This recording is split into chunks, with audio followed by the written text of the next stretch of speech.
Hello everyone, नमस्ते र हजुरहरू के कस्तो हुनुहुन्छ र म चाहिँ आशा गर्दैछु सबैजना सन्चै हुनुहुन्छ भनेर र म पनि सन्चै छु। अनि म चाहिँ अहिले बिहानको नास्ता बनाइरहेको छु। हेर्न सक्नुहुन्छ साथीहरू, म चाहिँ आज नास्तामा चाहिँ रोटी बनाउँदैछु। अनि रोटी चाहिँ हटकेसमा राख्नुपर्ने हुन्छ नि त, एकदम गरम गरम खानु पाइन्छ। हटकेसमा राख भने चाहिँ म चाहिँ हटकेसमा राखिरहेको छु हो।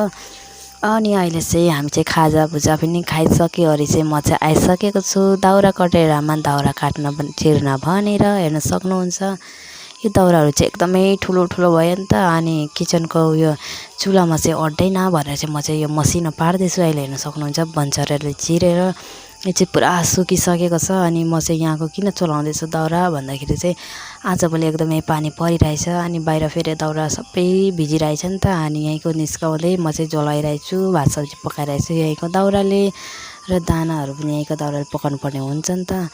अनि दाउरा साउरा काटेर पनि पाघरमा थन्कायो मनकायो गरिसकेर आइसकेको छु। म फेरि यहाँ रुम झाडु बढाल्नु भनेर यहाँ चाहिँ बाख्रा खसीहरू पनि बस्छ नि त। अनि दाउरा कटेरा पनि बनाएको छौँ र म चाहिँ यसलाई पनि साफसफाइ गरिदिनु पर्यो भनेर चाहिँ अहिले चाहिँ एकदम झाडु लगाइदिइरहेको छु हो।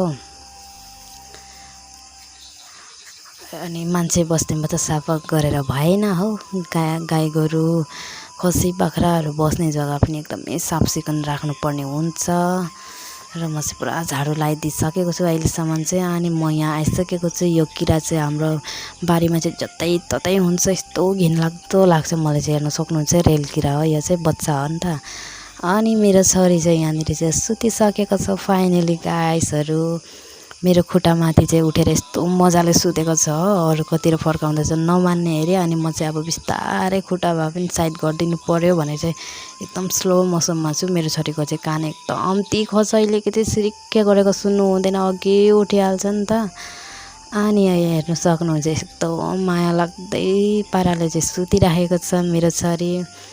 र बल्ल बल्ल छोरी सुत्यो। अनि अहिले चाहिँ हामी आइसकेको छौँ बाँसघारीमा। यो बाँसको दाउराहरू चाहिँ खोज्नु भनेर। बाँसको दाउरा चाहिँ एकदमै जोड्नु आगो जोड्नु सजिलो हुन्छ नि त। अनि म चाहिँ एकछिन खोजेको त यहाँ मछीलाई टकेर ढुट्टै पारेँ नि त। अनि अहिले चाहिँ ऊ पर चाहिँ मेरो बुढाले पनि बाँस काटिराख्नु भएको छ र हामीले चाहिँ यति धेरै काटिसकेको छौँ। अनि यहाँ बिटा पनि बानिसकेको छौँ। अनि मेरो बुढाको हातमा चाहिँ के लाग्यो भनेर चाहिँ हेर्नु हुँदैछ।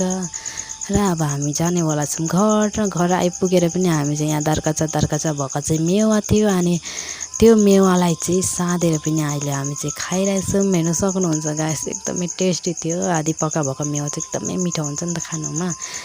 अनि आज चाहिँ हाम्रो पत्ता पनि टिपेक्नु भएको थियो नि त उनीहरूले।